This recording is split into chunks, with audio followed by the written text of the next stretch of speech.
Hello and welcome to this Beyond Shakespeare exploring session, exploring the play of the weather by John Heywood, printed 1533, in which everyone talks about the weather for a good hour or so. And to read this play tonight, we have assembled a crack team of readers from all corners of the globe. We have... and let me just summon the cast list. We have, as Mary Report, the Vice, we have... I'm Craig, and I'm not a professional actor, and I'm based in Berkshire. Excellent. And in the dual roles of the Merchant and the Windmiller, we have... Hi, I'm Eric, and today is... Wait, what day is it? I don't know. Anyway. I'm sure we'll figure that out as we go. In the role of Gentleman and Launder, we have... My name's Sojourner. I'm based in Islington, and I train at Drama Centre, so Yay! That's me. And in the dual roles of Gentlewoman and Ranger, we have... Hello, I'm Lindsay Beecham. I'm an actor, and I live in Norfolk. Marvelous. And in the roles of the Watermiller and the Boy is... Hi, I'm Steve Longstaff. I live in Lancaster in the UK. Marvelous. And I am your guest host, Liza Graham. I will also be reading The God Jupiter, because, typecasting. And just summoning my script again. Yes. We will... So in this play, so far, the god Jupiter appeared. He has related that the gods have had a fight, and all the weather gods have given their powers to him because it's just not worth it anymore. So he's resolved to hear requests and complaints from mortals about the weather. But he can't really be arsed to listen to everyone's complaints, so he's hired... In the first scene, he hires Mary Report, the Vice of the play, who has decided to come and work for him. And so all of these people have been complaining about the weather to Mary Report and saying what kind of weather they would like. We have heard from a gentleman who would like fair weather so that he can go hunting. We have heard from a merchant who would like wind so that his ships arrive safely, no storms, and wind specifically of the direction that he happens to be sailing at the time. Then we heard from a forest ranger who also wants wind so that he can collect windfalls that fall off trees. That's fruit, dead wood, really anything that falls off a tree that's useful. Then we had a watermiller and a windmiller, two mills of different sorts. The sort with a water wheel, which needs a stream, so he wanted rain, and the sort with wind sails, who wanted wind, but not so much that it broke the mill. And because they both think that you can either have wind or rain at any one time, they both had this argument about whether wind or water was better. And Mary Report just left them to it for a while, and we pick up at the point where Mary Report comes back in to stop them arguing, because otherwise, honestly, they would have argued all night about whether wind or water was better, and it would probably have ended in a fight. So we are... we will start that scene. Greg, if you're ready. On your mark, get set, stop. Stop, foolish knaves, for your reasoning is such that ye have reasoned even enough and too much.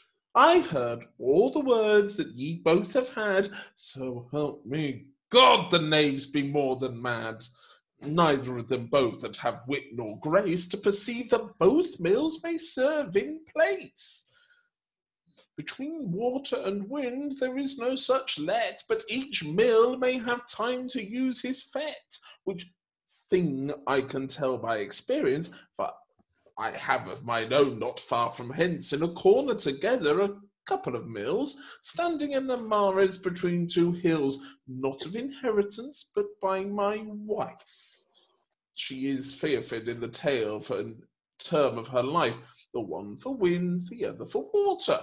And of them both, I thank God there standeth another, for in a good hour, be it spoken, the water gate is no sooner open, but clap, saith the windmill, even straight behind. There is good speed, the devil, and all they grind. But whether that the hopper be dusty, or that the millstones be somewhat rusty, by the mass the meal is mischievously musty. And if ye think my tale be not trusty, I make you true promise, come when ye list, we shall find mead ye shall taste of the grist. The cornet receipt, haply, is not good. There can be no sweeter by the sweet rude. Another thing yet which shall not be cloaked, my water mill many times is choked. So will she be, though ye should burst your bones, except ye be perfect in setting your stones. Fear not the ledger, beware your runner. Yet this for the ledger, all ye have won it, perchance your ledger doth lack good pecking. So saith my wife, and that maketh all our checking. She would have the mill pecked every day. But by God, millers must peck when they may. So oft have we pecked that our stones wax right thin, and all other gear not worth a pin. For with pecking and pecking I have so wrought, that I have pecked a good pecking iron to naught. Howbeit if I stick no better till her, my wife saith she will have a new miller. But let it pass. And now to our matter. I say, my mills lack neither wind nor water, no more do yours as far as need doth require. But since ye cannot agree, I would desire Jupiter to set you both in such rest as to your wealth and his honour may stand best. I pray you, heartily remember me. Let me not be forgotten, I beseech ye. And both millers go forth. If I remember you not both alike, I would ye were over the ears in the dike. Now be we rid of two knaves at one chance. By St. Thomas, it is a knavish riddance. The gentlewoman entereth. Now, good God, what a folly is this? What should I do where so much people is? I know not how to pass into the god now. No, but ye know how he may pass into you. I pray you, let me in at the back side. Oh, yea, shall I so, with your foresight so wide? Nay, not yet, but since ye love to be alone, we twain will into a corner anon. But first, I pray you, come your way hither, and let us twain chat a while together. Sir, as to you, I have little matter. My coming is to speak with Jupiter. Stand ye still a while, and I will go prove whether that the god will be brought in love. Ah, my lord, how now? Look up lustily. Here is a darling come by St. Anthony. And if it be your pleasure to marry, speak quickly, for she may not tarry. In faith, I think ye may win her anon, for she would speak with your lordship alone. Son, that is not the thing at this time meant. If her suit concern no cause of our hither resort, send her out of place, but if she be bent to that purpose, hear her and make us report. I count women lost, if we love them not well. For ye see, God loveth them never a deal. Mistress, you cannot speak with the god. No? Why? By my faith, for his lordship is right busy with a piece of work that needs must be done. Even now is he making of a new moon. He saith your old moons be so far tasted that all the goodness of them is wasted, which of the great wet have been most matter, for old moons be leak, they can hold no water. but for this new moon I does lay my gown, except a few drops that are going down. Ye get no rain till a rising. Without it need, and then no man's devising. Could wish the fashion of rain to be so good, not gushing out like gutters of Noah's flood. But small drops sprinkling softly on the ground, though they fell on a sponge, they would give no sound. This new moon shall make a thing spring more in this while than an old moon shall while a man may go a mile. By that time the God have all make an end, ye shall see how the weather will amend. Biting down he goeth to work even boldly, I think him wise enough, for he looketh oddly. Wherefore, mistress, be ye now of good cheer, though in his presence ye cannot appear. Tell me your matter and let me alone, mayhap I will think on you when you be gone. Forsooth, the cause of my coming is this. I am a woman, right fair, as you see, in no creature more beauty than in me is. And since I am fair, fair would I keep me. But the sun in summer so sore doth burn me. In winter the wind on every side me. No part of the year what I wear to turn me, but even in my house am I fain to hide me. And so do all other that beauty have, in whose name at this time this suit I make, beseeching Jupiter to grant that I crave, which is this, that it may please him for our sake to send us weather close and temperate, no sunshine, no frost, nor no wind to blow. Then would we jet the streets trim as a parrot. Ye should see how we would set ourselves to show. Jet where ye will, I swear by St. Quintin, ye pass them all, both in your own conceit and mine. If we had weather to walk out at our pleasure, our lives would be merry out of measure. One part of the day for our appareling, another part for eating and drinking, and all the rest in streets to be walking, or in the house to pass time with talking. When serve ye God? Who boasteth in virtue are but doors. Ye do the better, namely, since there is no cause. How spend ye the night? In dancing and singing till midnight, and then fall to sleeping.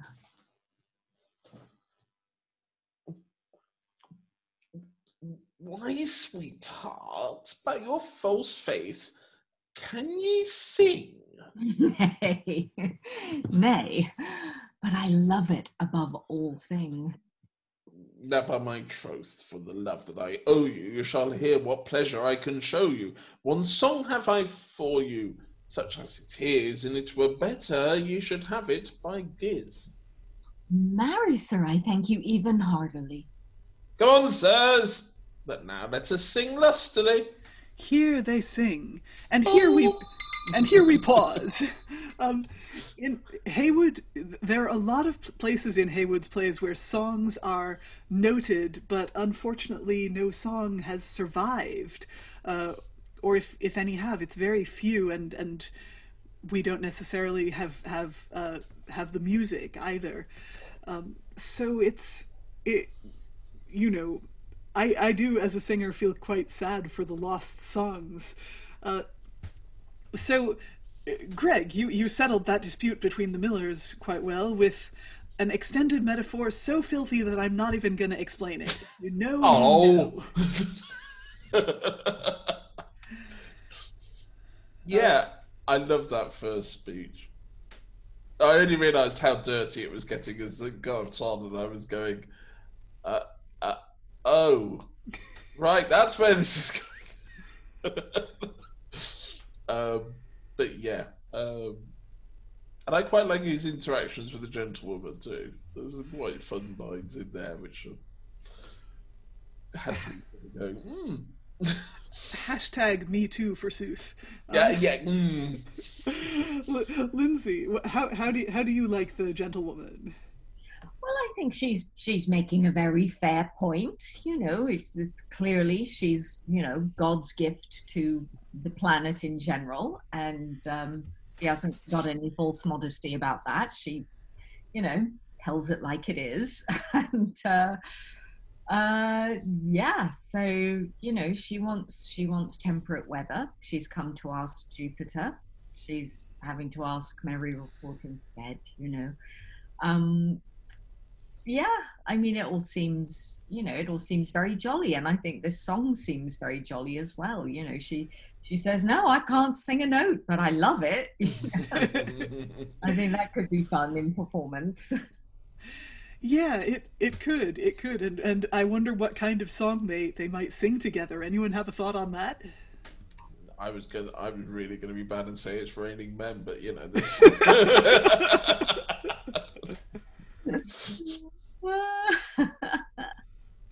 Maybe Blue Moon.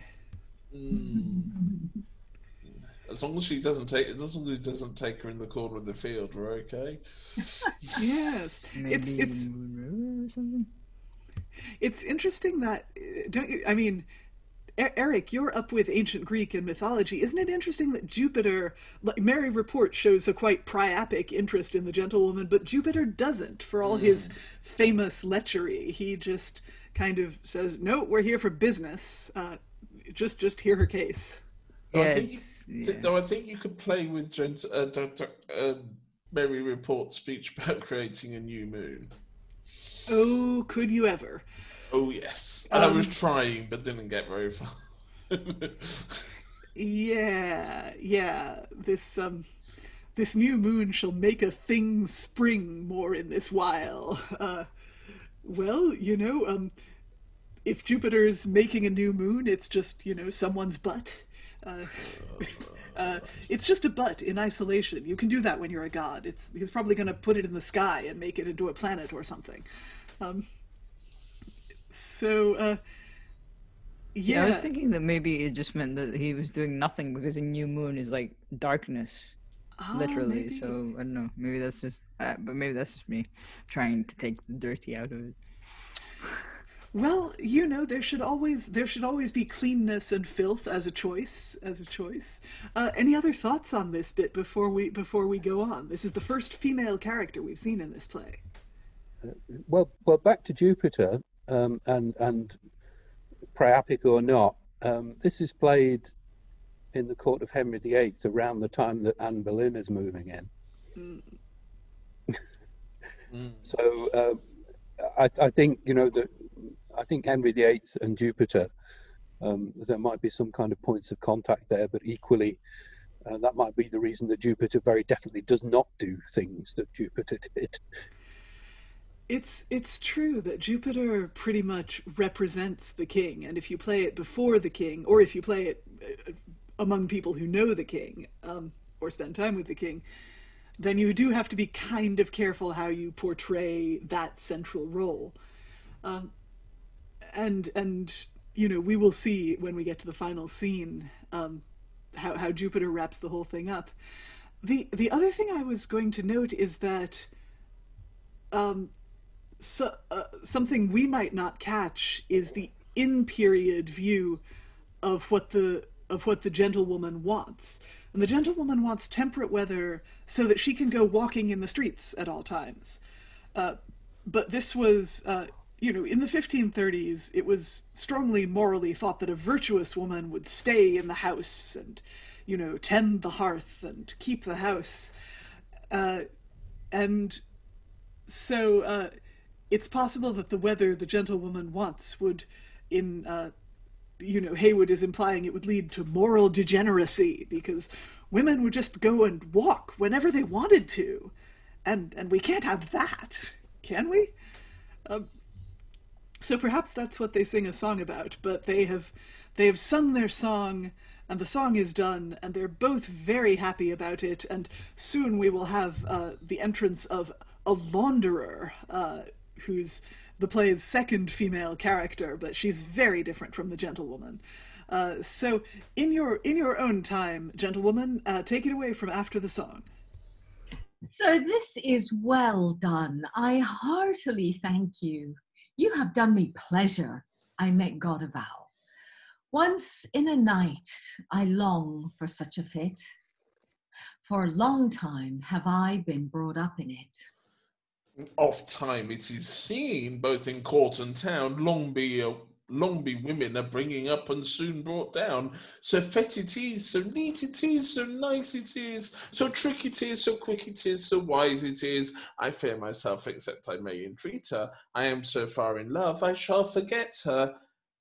Now, good mistress, I pray you, let me kiss you. Kiss me, quotha. Why, nay, sir, I wis ye. What? Yes, hardly. Oh, kiss me once, no more. I never desired to kiss you before. Why? Have you always kissed her behind? In faith, good enough, if it be your mind, and if your appetite serve you so to do, be a lady, I would ye had kissed mine arse too.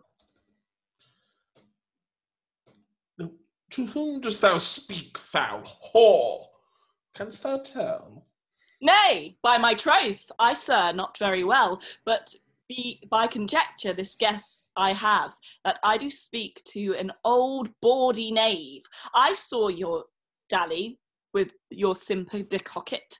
I read, beware, she pick not your pocket. Such idle housewives do now and then think all well won that they pick from a man. Yet such of some men shall have more favour, that for them dally toil and labour. But I trust the God will be so indifferent that she shall fail some part of her intent.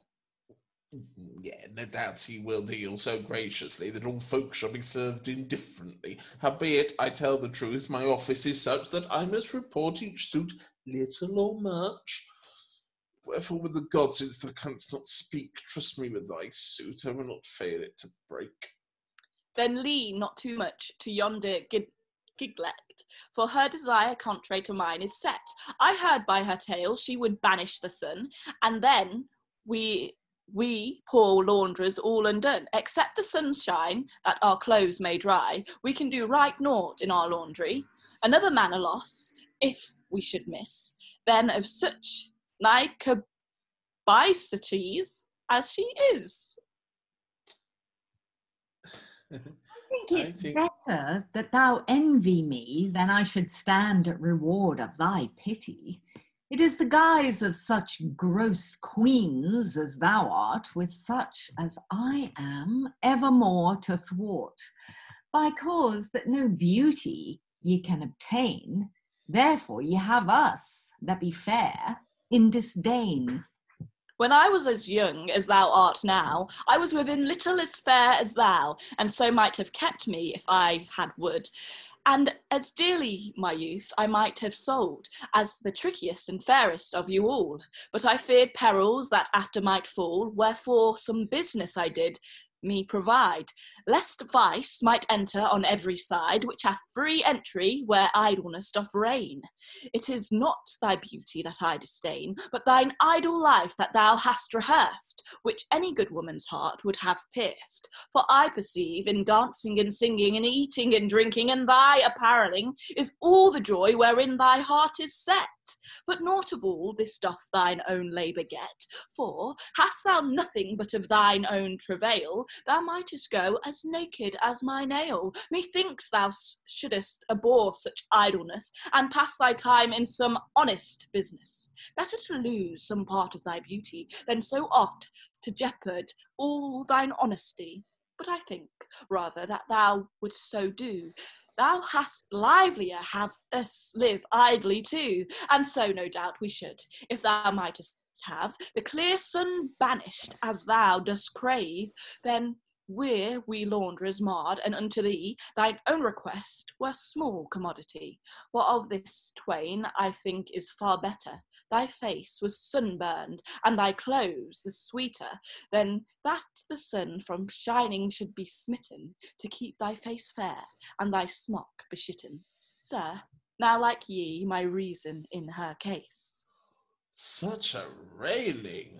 Oh, by the holy mass, I never heard in all my life till now. Indeed, I love right well the tone of you, but ere I would keep you both, by God's mother, the devil shall have the one to affect the t'other. Promise me to speak, that the sun may shine bright, and I will be gone quickly for all night. Oh, get ye both hence, I pray you heartily. Your suits I perceive, and will report them truly unto Jupiter at their next leisure, and in the same desire to know his pleasure, which knowledge had, even as he doth show it. Fear ye not, time enough ye shall know it. Sir, if ye meddle, remember me first. Then in this meddling my part shall be the worst. Oh, now I beseech our Lord the devil thee burst, who meddleth with many, I hold him accursed. Thou whore, can I meddle with you both at once? Here the gentlewoman goeth forth. By the mass, knave, I would I had both thy stones in my purse, if thou meddle not indifferently, that both our matters in issue may be likely. Oh, many words, little matter, and to no purpose, such as the effect that thou dost disclose. The more ye bid, the more ye babble. The more ye babble, the more ye fable. The more ye fable, the more unstable. The more unstable, the more unable. In any manner, the thing to do any good, no hurt though ye were hanged by the holy rood. The less your silence, the less your credence. The less your credence, the less your honesty. The less your honesty, the less your assistance. The less your assistance, the less ability in you to do aught. Wherefore, so God me save, no hurt in hanging should a railing knave. What monster is this? I never heard none such. Look how much more I have made her too much, and so far at least she hath made me too little. Where be ye, launder? I think in some spittle. You shall wash me no gear for fear of fretting. I love no launders that shrink in my gear in wetting. I pray thee, go hence. Let me be in rest. I will do thine errand as I think best. Now would I take my leave, if I wist how. The longer I live, the more knave you. And I assume the laundress exits at this point. Oh, the longer that thou livest, the pity the greater. The sooner thou be rid, the tidings be better. Is not this a sweet office that I have, when every drab shall prove me a knave? Every man knoweth not what God's service is, nor I myself knew it not before this. I think God's servants may live holily, but the devil's servants live more merrily. I know not what God giveth in standing fees, but the devil's servants have casualties 100 times more than God's servants have.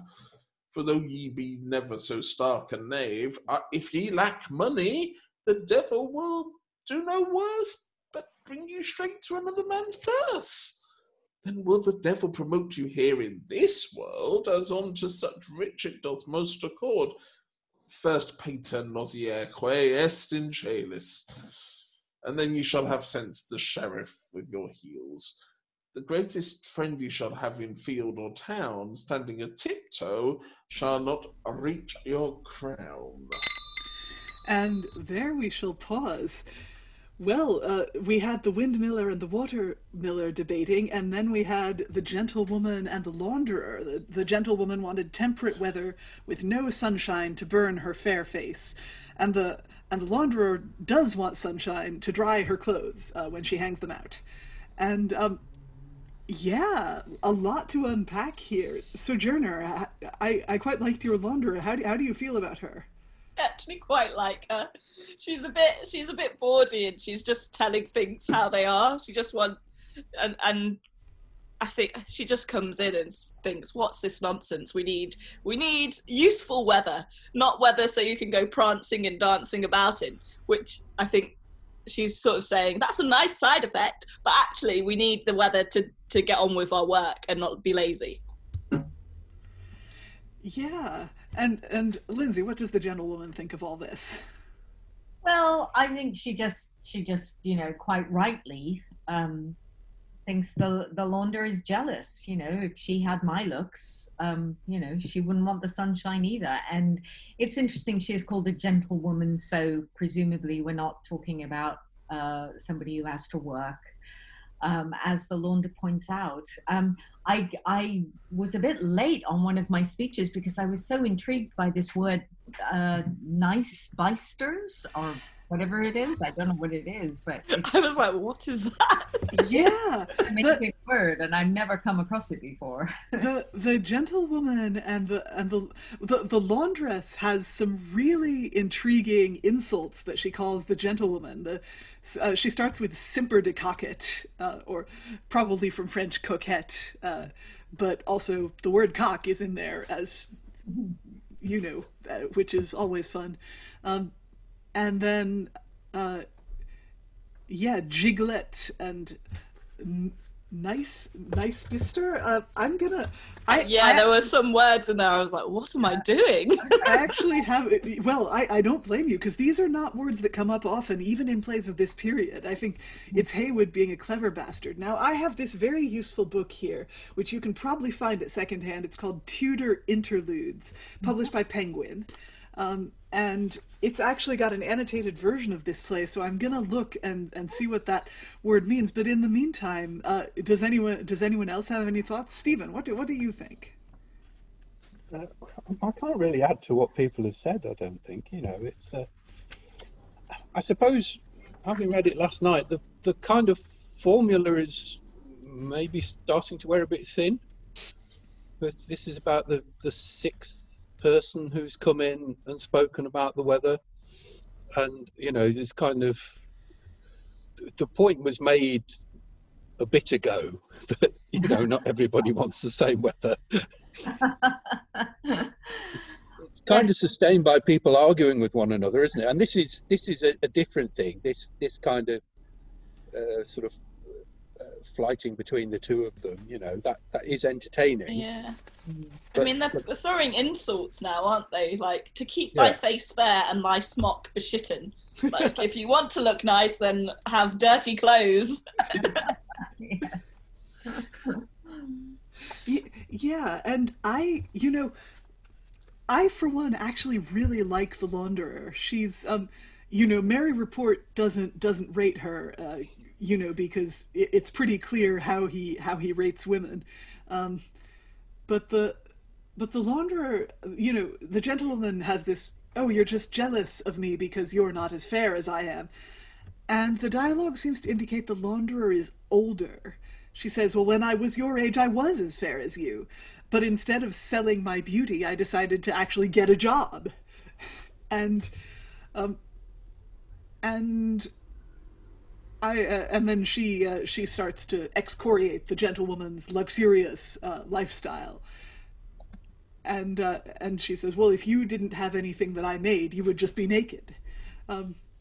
Which is a bit of an echo of the plowman in Gentleness and Nobility, available on our YouTube channel, where the plowman interrupts the knight and the merchant, saying, neither of you would have anything to wear or anything to trade or anything nice if it weren't for the things that I make and that I grow.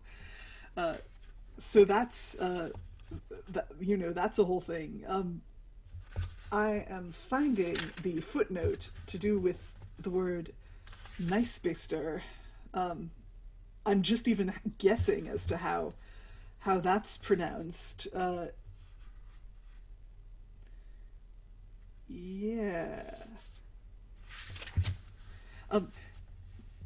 in the meanwhile, while I'm searching, Greg, Mary Report has that lovely little rhyming section, which the Launderer then answers and caps. He says, what is it? The more you bib, the more you babble, the more you babble, the more you fable. The more you fable, the more unstable, the more unstable, the more unable. See, it tripped me up, but you got through it with flying colors. That might be because I saw it on the way down and went, I've got to read through that a couple of times because it was, I had fun with that, as you could tell. Yeah, and then Sojourner came and capped it, which Whitney came back and wonderfully capped it, absolutely. Yeah, which I don't think, it's quite lovely that the Gentlewoman and Mary Report sing in harmony, but the Laundress and Mary Report have this kind of battle, which arguably she wins. Although after she leaves, he has the last word about how, oh my God, how dare women be nasty to poor little old me. But she does in that way. She seems to meet him with his humour, whereas not very many of the other characters have even tried to do that. It's true. It's a use of wit that we haven't necessarily seen. Sojourner, by quirk of fate or whim of Rob, you have been allocated the two over these 2 days, the two lowest social status characters, the ranger and the laundress. So that's it is kind of lovely because this is not just a play about weather; it's a play about people, and so it is. It's partly about weather, but it's also how we all react to weather, and the ranger and the laundress both want specific weather for very practical reasons, I think. Going back to how, because I only skimmed read and haven't watched last night's yet. I love the way that this seems to be very much the audience are there. They're not hidden behind the footlights, so to speak. I can really see Mary Report playing with the audience. Every speech almost, there's that sense they're there. Yeah, that I love that connection that the Vice keeps with the audience, and it's always worth noting when a character makes that contact who isn't the Vice.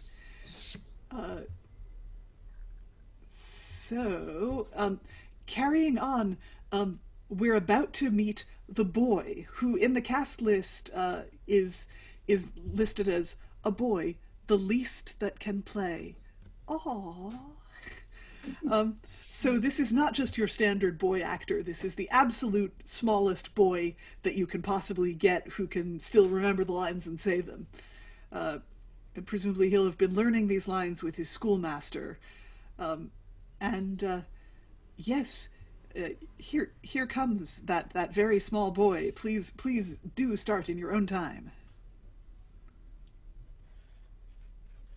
The same is even he by all likelihood. Sir, I pray you, be you not Master God? No, in good faith. But I may say to thee, I am such a man that God may not miss me. Wherefore with the God, if thou wouldst have aught done, tell me thy mind, and I shall show it soon. Forsooth, sir, my mind is this, at few words.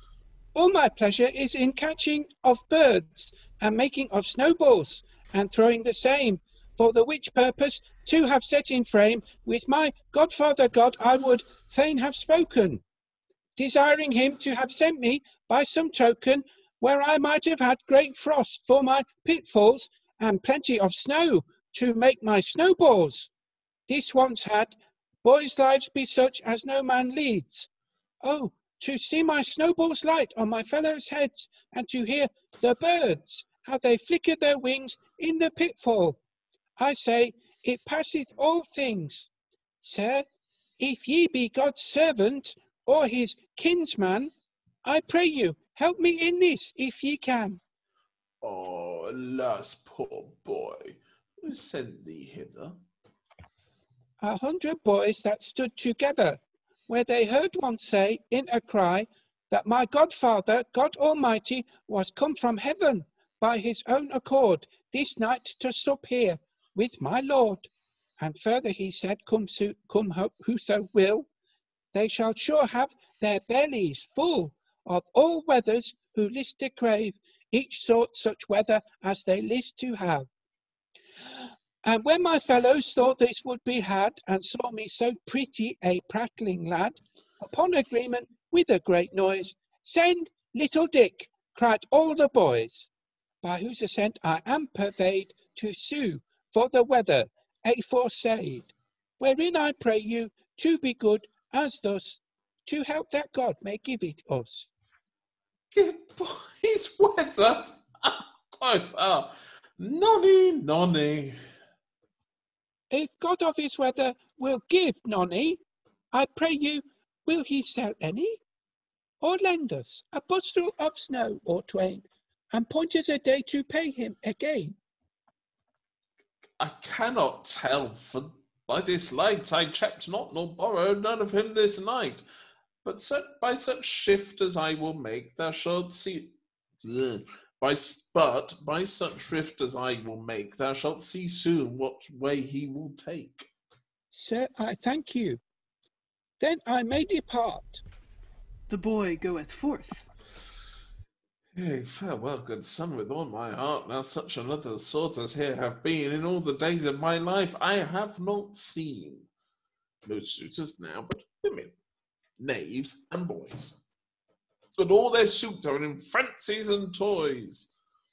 If that there come no wiser after this cry, I will to the God and make an end quickly.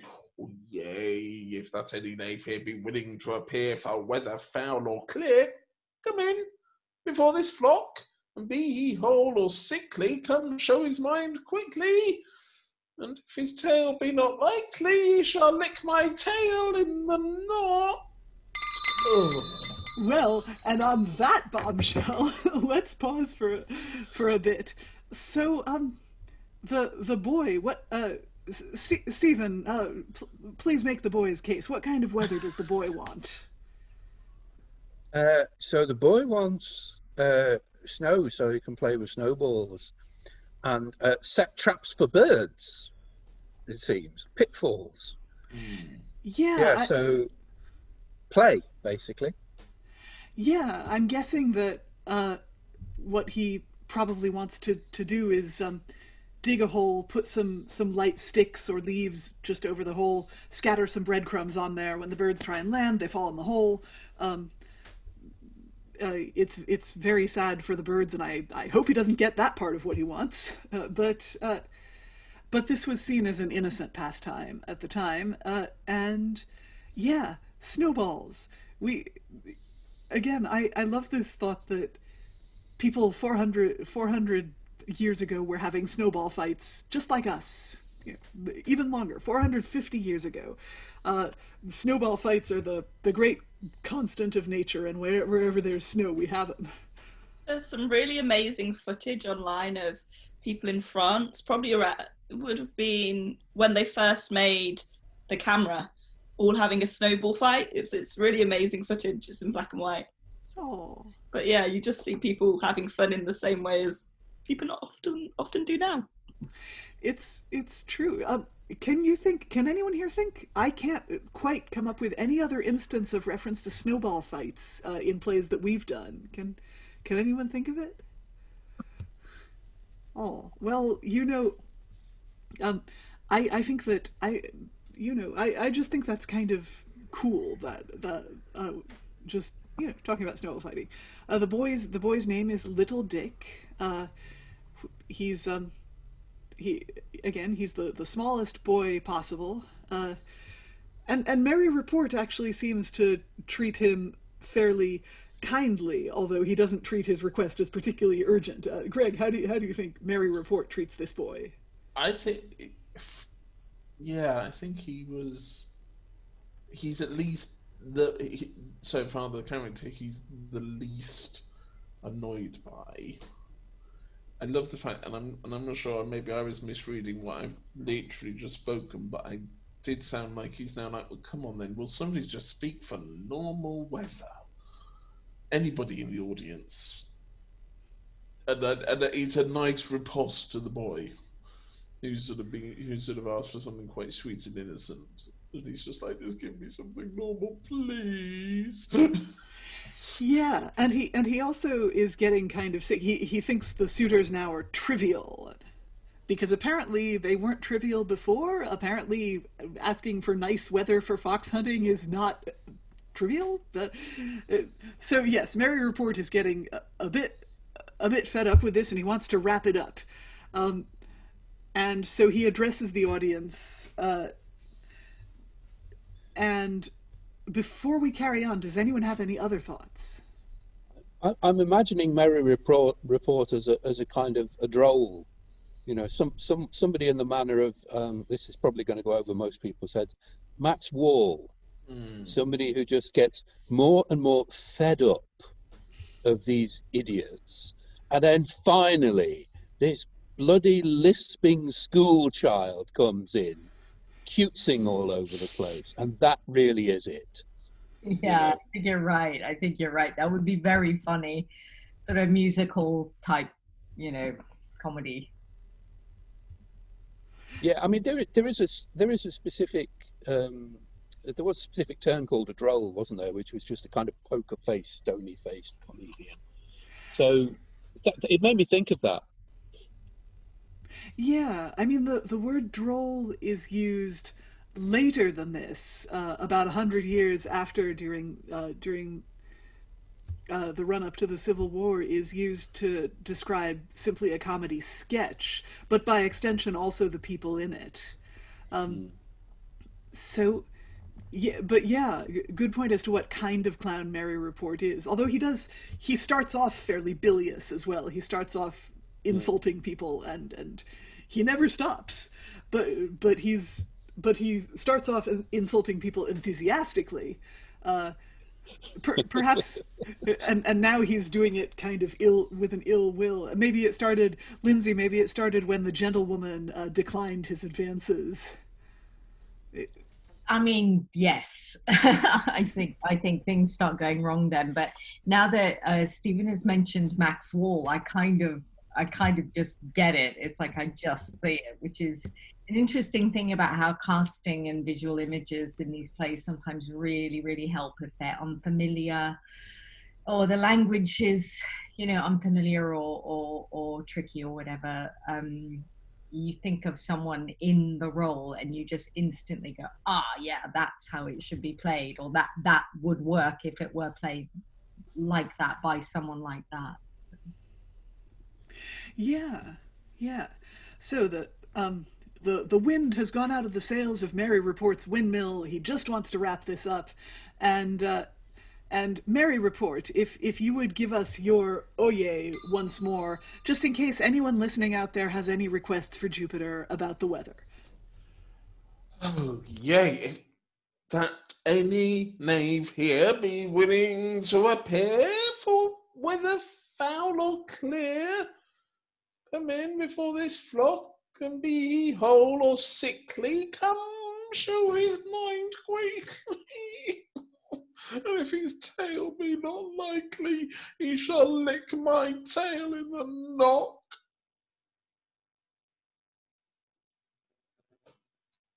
All this time I perceive is spent in waste. To wait for more suitors, I see none make haste. I thought I will show the god all this process and be delivered of my simple office. Now, Lord, according to your commandment, attending suitors I have been diligent. And at the beginning, as your will was I should, I come now attend, show what each man would. The first suitor, before yourself did appear, a gentleman desiring weather clear, cloudy nor misty, nor no wind to blow, for hurt in his hunting, and then, as ye know, the merchant sued for all of that kind, for weather clear and measurable wind, as they may best bear their sail to make speed. And straight after, there came to me indeed another man who named himself a ranger, and said of all his craft be far brought in danger for lack of living, where chiefly is windfall. But he plainly saith there bloweth no wind at all, wherefore he desireth, for increase of their fleeces, extreme rage of wind, trees to tear in pieces. Then came a watermiller, and he cried out for water, and said that the wind was so stout the rain could not fall, wherefore he made request for plenty of rain to set the wind at rest. And then, sir, there came a windmiller in, who said for the rain he could no wind win, the water he wished to be banished all, beseeching your grace of wind continual. Then came there another that would banish all this, a goodly dame, an idle thing it was, wind, rain, nor frost, nor sunshine would she have, but fair close weather her beauty to save.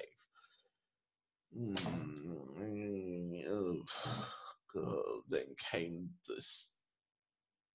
then came there the other that liveth by laundry, who must have weather hot and clear, her clothes to dry.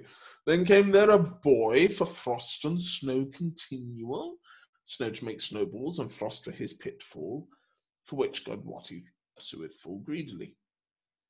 Your first man would have weather good, clear, and not windy. The second the same, save cools to blow meanly. The third desired storms and wind most extremely. The fifth no water at all, but will wind to grind. The sixth would have none of these, nor no bright sun. The seventh extremely the hot sun would have one. The eighth and the last for frost and snow he prayed. By a lady we shall take shame, I am afraid, who maketh in what manner this sort is led, may think it impossible to all be sped. This number is small, there lacketh twain of 10, and yet by the mass among 10,000 men, no one thing could stand more wide from the t'other. No one of their suits agreeth with another. I promise you here is a shrewd piece of work. This gear will try whether ye be a clerk. If ye trust to me, it is a great folly, for it passeth my brains, by God's body. Son, thou hast been diligent, and done so well, that thy labour is right much thankworthy. But be thou sure we need no whit thy counsel, for in ourself we have foreseen remedy, which thou shalt see. But first depart hence quickly to the gentlemen and all other suitors here, and command them all before us to appear. That shall be no longer in doing than I am in coming and going. Merry report goeth out. Such debate as from above ye have heard, such debate beneath amongst yourselves ye see. As long as heads from temperance be deferred, so long the bodies in distemperance be. This perceive ye all, but none can help, save we.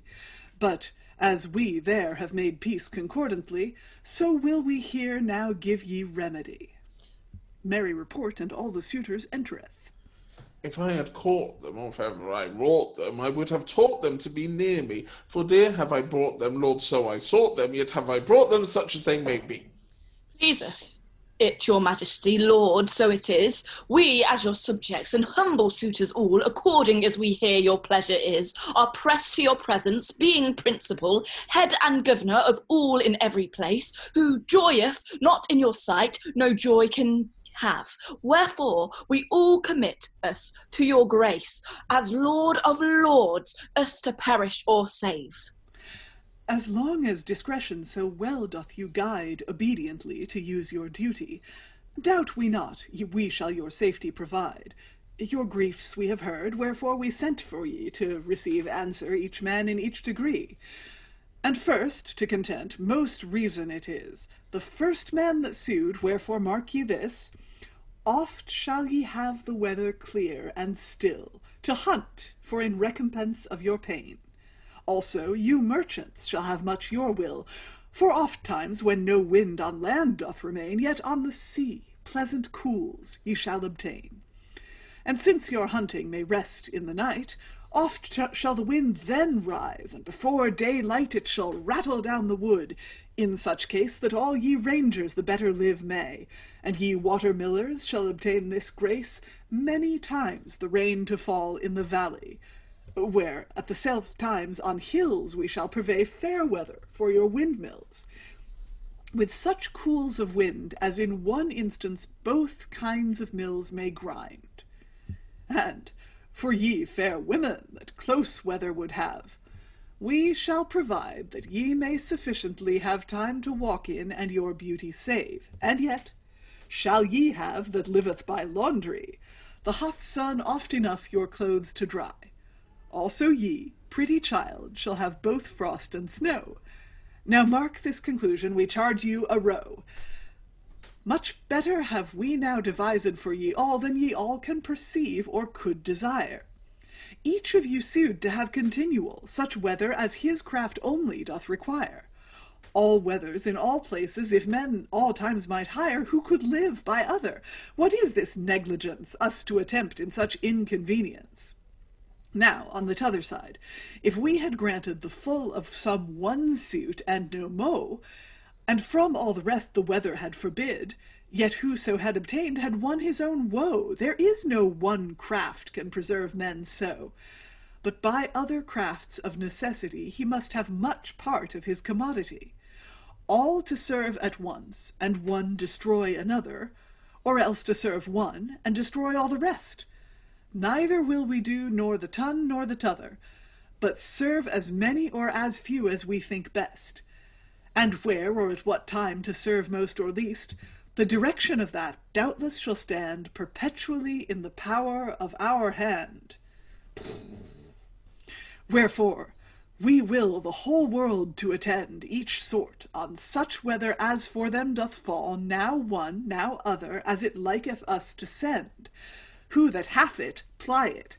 And sure we shall so guide the weather in course to ye all, that each with other ye shall whole remain in pleasure and plentiful wealth certain.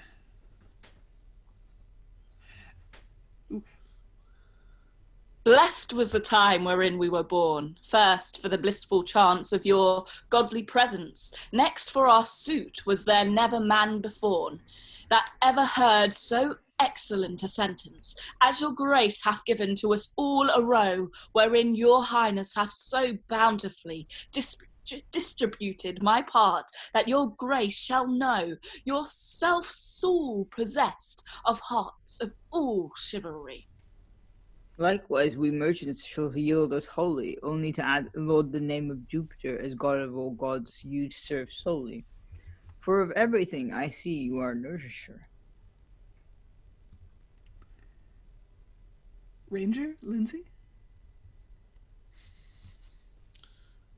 No doubt it is so, for so we now find, wherein your grace us rangers so doth bind, that we shall give you our hearts with one accord, for knowledge to know you as our only Lord. I can't know more, but for our water we shall give your lordship our Lady Salter. Much have ye bound us, for as I be saved, we have all obtained better than we craved. That is true, wherefore your grace shall truly the hearts of such as I am have surely. And such as I am, who be as good as you, his highness shall be sure on, I make a vow. Godfather God, I will do somewhat for you again. By Christ, ye may have to have a bird or twain, and I promise you, if any snow come, when I make my snowballs, ye shall have some. Thank your lordship, lo, how this is brought to pass. Sir, now ye have the weather even as it was. We need no whit ourself any further to boast, for our deeds declare us, apparently, not only here on earth in every coast, but also above in the heavenly company. Our prudence hath made peace universally, which thing we say recordeth us as principal God and governor of heaven, earth, and all.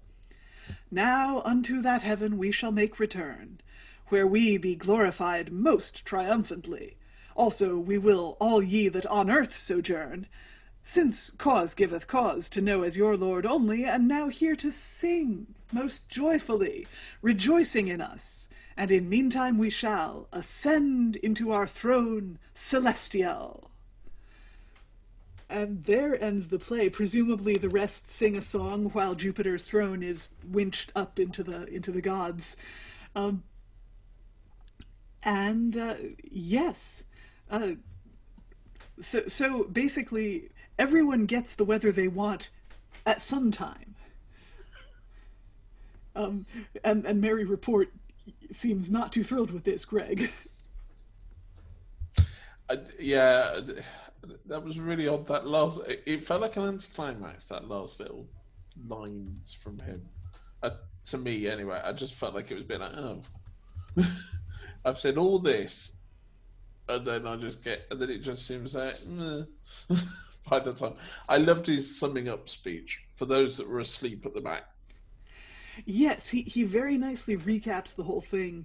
And, perhaps people would have been coming in and going out during this play and going to, I don't know, get some hazelnuts or a glass of hippocras or something. Yes. Something to keep them awake. Sorry, yes. Greg! But I don't know, what kind of, Stephen, what kind of food or beverages would you want with this play? Something stronger than food or beverages. Yeah, it's the sort of food or beverage where you go, my God, it's 2 hours later. What happened? Was that it? It's a.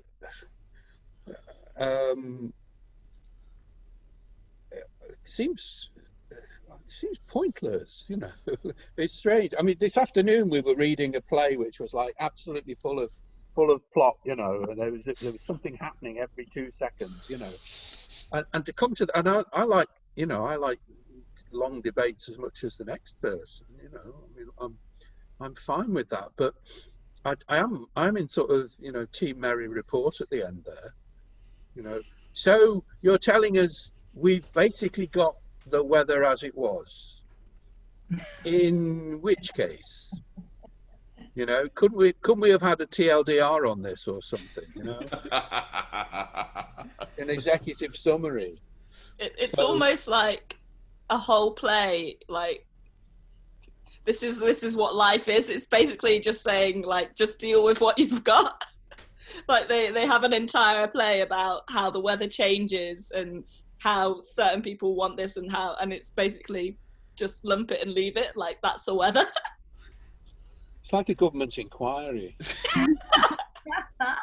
Everyone's turned up in their little Zoom cells, giving their yes. It's like a proverb in itself. We've decided everything should stay exactly the same as it was. Lindsay, where? Just going back to Stephen's point about Henry VIII watching it and therefore Jupiter has to be the perfect ruler. Is this, I mean, I think this is overloading possibly, but, is this all about, instructing the king to deal with all of his subjects and their various conflicting interests in a fair and measured manner? There are a lot of conflicting interests at this time, aren't there? It's true. You've got these overmighty courtiers. We've got the Reformation kicking off. Yeah. And it's kind of the moral of the story is everything's happening the way it is because that's exactly the way it should be happening. Yeah, Eric, I saw a hand. Yeah, I was going to say that it's kind of like what Stephen said, that it's like a government inquiry where they've interviewed everyone, they've maybe not made decisions, but they've certainly come to a conclusion, and basically the conclusion is that, well, this is what the legislation says, this is what we've heard, and therefore nothing needs to change, which is kind of that. But also you kind of get the impression that they wanted to put a lot of songs in there. Yeah. Well, Heywood was also a musician by trade. I'm sure, he had other musicians he also wanted to employ. And you can't really have a court play without music. That's such a great point, isn't it? Because we're sort of, we're just reading the words, and I'm sort of moaning about it a bit, but it's a musical.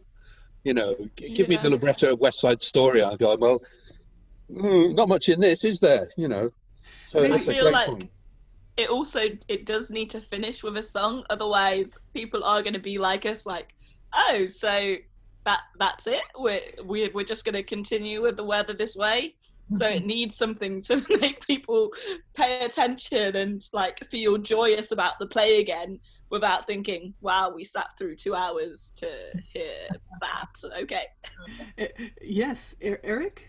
I was also going to say that what you said about how it's like the Reformation going on. Well, it's kind of like saying that, well, even if people want these things, it will return to equilibrium at some point. So like, even if it's like, chaos at the moment, it will return to, I don't know, either static or dynamic equilibrium where everything falls into place, which is basically exactly the same thing as before, except we call it something different. Status quo ante. I also love how the laundress never stops carping. That she's like, yeah, I'm as good as you. I'm assuming she's addressing that to the gentlewoman, but she might as well be throwing it at the teeth of Jupiter.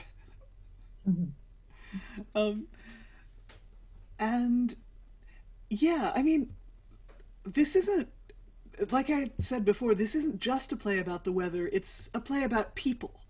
And yeah, everyone who arrives is sort of a type representing their class or their trade, but I think Heywood does a pretty good job of making most of them quite believably human, even if some of them are a bit exaggerated for comic effect.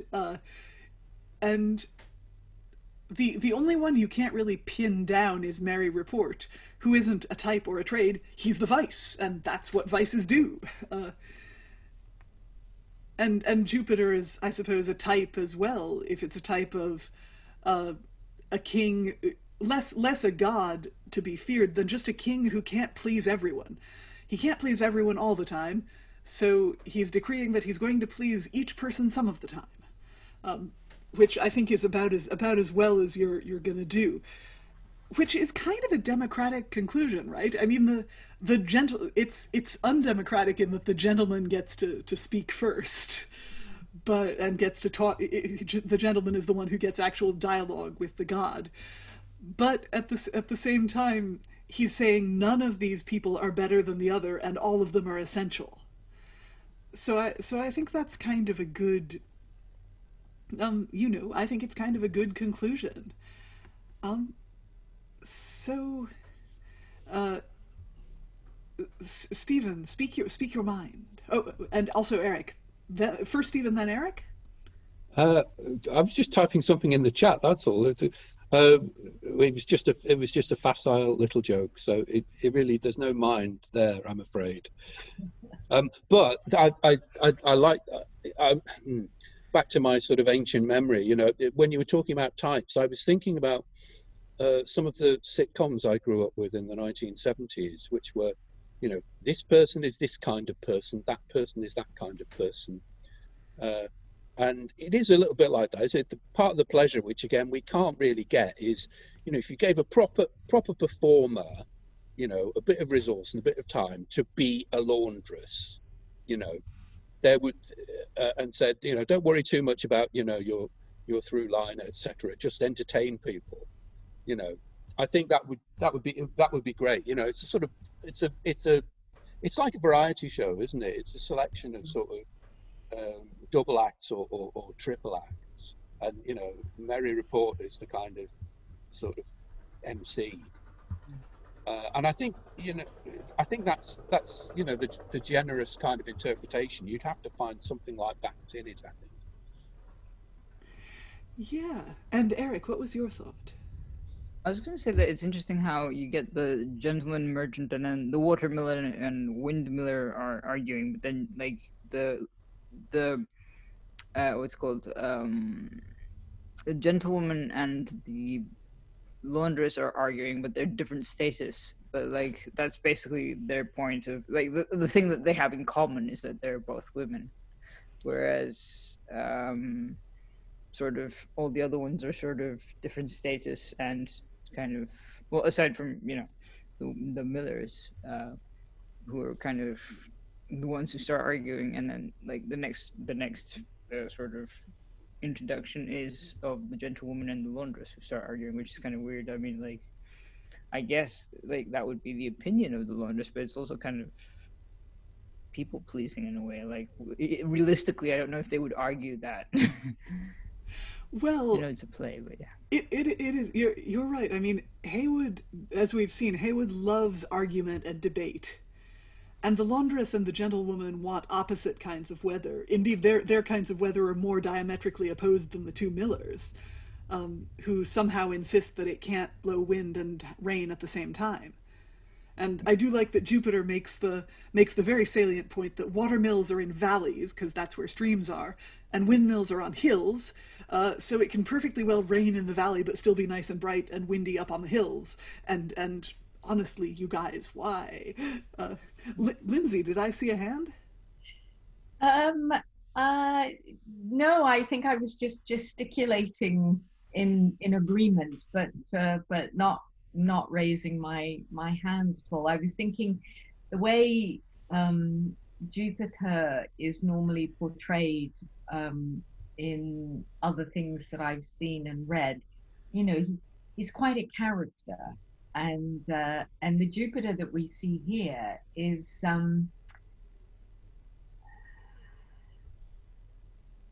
less so. I mean, just very, maybe I'm not appreciating him sufficiently, but just seemed a little bit, non-Jupiter-like. Well, I suppose this is Jupiter at work rather than at play, but I agree he's a little bit more managerial and a bit less enjoying himself, a bit less godlike. Well, he basically outsources the work to someone else, which sounds like something a god would do, except it would probably be Hermes or someone else who's like not bothered to do the work, rather than Jupiter. Well, then again, maybe he might outsource it to chase someone, but lady. That's really interesting. I wonder if there's a point Jupiter hires Mary Report and then Mary Report goes out and comes back in. And I wonder if when he comes back in, he might have some of the attributes of Hermes, like a staff or little wings on his feet, something, Hermes being essentially the god of blagging, and that's very Mary Report and very Vice and very Heywood. So it's probably time to go around the room for final thoughts, if that's cool. And the fickle finger of fate points to Stephen, first of all, if that's all right with you. Can't you see I'm typing? I wondered what you were doing. So it's because when I bought my laptop, I did all the reviews, and they said it's a great laptop, but there's one problem: the camera is in the keyboard. And I went, I'm never going to need the camera. So there's my keyboard. I enjoyed it much more yesterday than today. I don't know if I'm just in a different mood or what it is.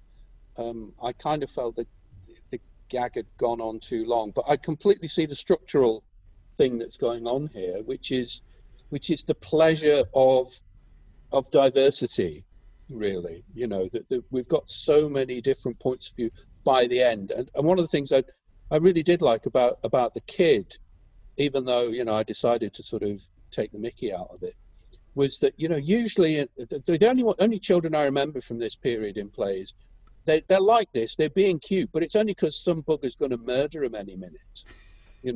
It's quite nice to have a kid talking about snowballs and there isn't somebody with a dagger lurking behind the curtain for it.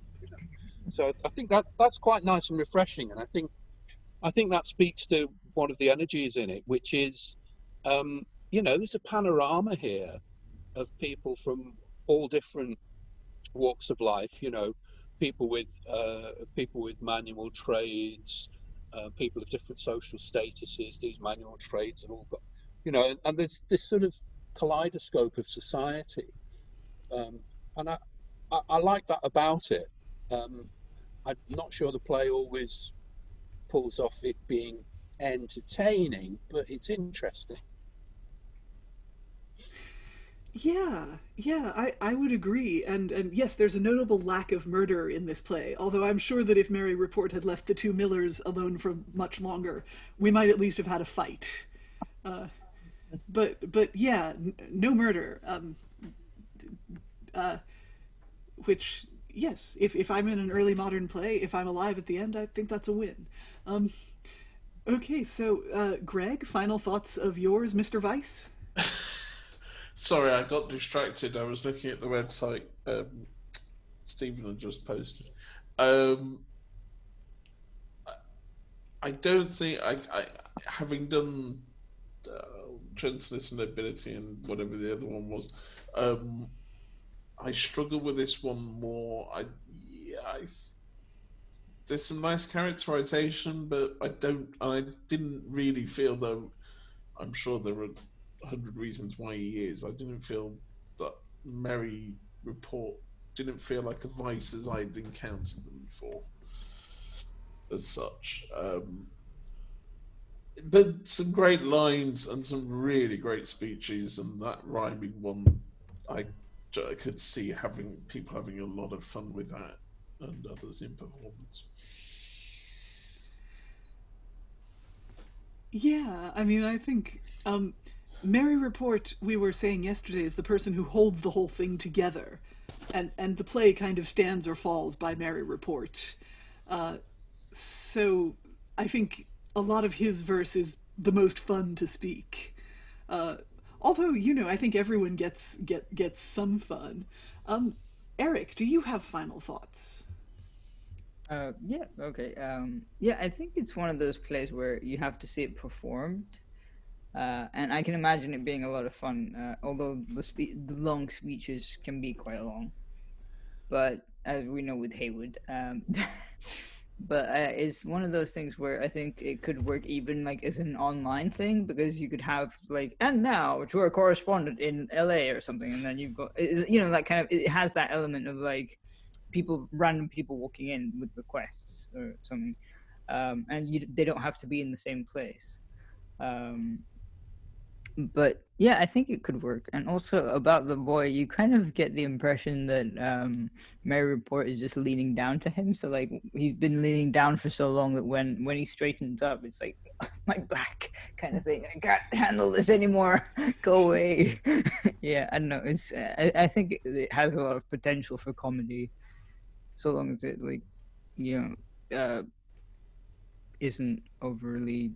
doesn't take itself too seriously. Yeah. I mean, the people to whom it feels slow, that may partly be my fault for pausing for so much discussion. If we played this straight through, it would probably be about an hour, ish. But it would be. I think it would be a really fun one to do online. It might adapt to that quite well. The whole thing could be a Zoom meeting. Could be fun. Sojourner, what are your final thoughts, if I may ask? So my final thoughts. It feels like a play about small talk. Like the general topic is small talk, but everyone is very invested in the small talk, and so it gets overheated, and that there are moments of not combat, but verbal combat about the weather, which is in some ways actually quite interesting, because usually weather is like an opening. How are you? The weather's nice today, or isn't the weather horrible today? But he's somehow managed to make this thing about the weather huge, and just shows how much each person in society, especially when your trade is to do with the weather, how much it's hugely affects people, and how much we actually do need it to be widely ranging. So, it does something in showing us how much the weather is useful, and how much it needs to change, and how we rely on it so much. and it's not just the weather today is nice or oh no, it's raining, I can't go out. It's not that. It's a developed play about this topic, which in its own way is an amazing feat, I suppose. Yeah, that one person's nice weather is another person's lousy weather, which, yeah, that it is important, and it does stress the value of difference, both in climate and in people. Lindsay, do you have final thoughts for us? Well, it's very interesting, the point that Sojourner has just made, which hadn't occurred to me before. But yes, weather is commonly an early touch point of communality between people. Most people agree, isn't it a horrible day? Or can't bear this rain. Oh my God, it's too hot. You know, people say these things in agreement as a way of fostering unity in that way, in a commonplace kind of way. And yet Heywood here is taking this to illustrate, as Stephen was talking about earlier, this competing interests between different groups who all want what they want because it's what's right for them. And then you have Jupiter kind of, as a fair and just ruler, pronouncing that things are going to be such that everybody gets a little bit of what they want. And it's a judgment which no reasonable person could possibly argue with. So I mean, I think I have a feeling it's possibly of more academic interest than performance interest as a play, but I think it cries out for a sort of musical type of treatment where there would be interludes and songs and dances, and somebody would come on to, do a party trick or something like that. There would just be a lot going on all the time. And meanwhile, this sort of exposition of the way that weather is used to make this to make these points is kind of bubbling along. Had some really interesting language. Obviously I wasn't here for the first part of this, so I can't really give a full appreciation of it, but that was quite jolly. Yeah, I think you're right that it celebrates difference, but it also celebrates communality. Say, none of you can have all of what you want, because if one of you had all of what you want, it would actually be a bad thing for the world. So that's kind of lovely too. I would be interested to run this one straight through in some way, just to see how it would all play. Because yeah, I take your point about academic interest, but in other ways you get characters like the Launderer who just leap off the page at you. So yeah, I do think there's more in this play, but whatever form it takes, it is one that I have an unreasonable amount of love for, although I can quite see that it isn't some people's cup of tea. But if we've learned one thing from this play, it's that everyone appreciates some stuff that other people don't, and there is no such thing as an unloved play as long as one person loves it. And on that thought, which maybe it sounded kind of egocentric. I should have phrased that better.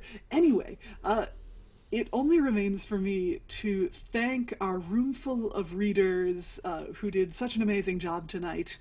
To say, if you like the works of Thomas Heywood, there are more Heywood plays available on our YouTube channel, and full cast audio adaptations of many of these plays are available on the Beyond Shakespeare Podcast, available wherever good podcasts may be found. And yes, I wish you all, whatever the weather, a very good night. Bye.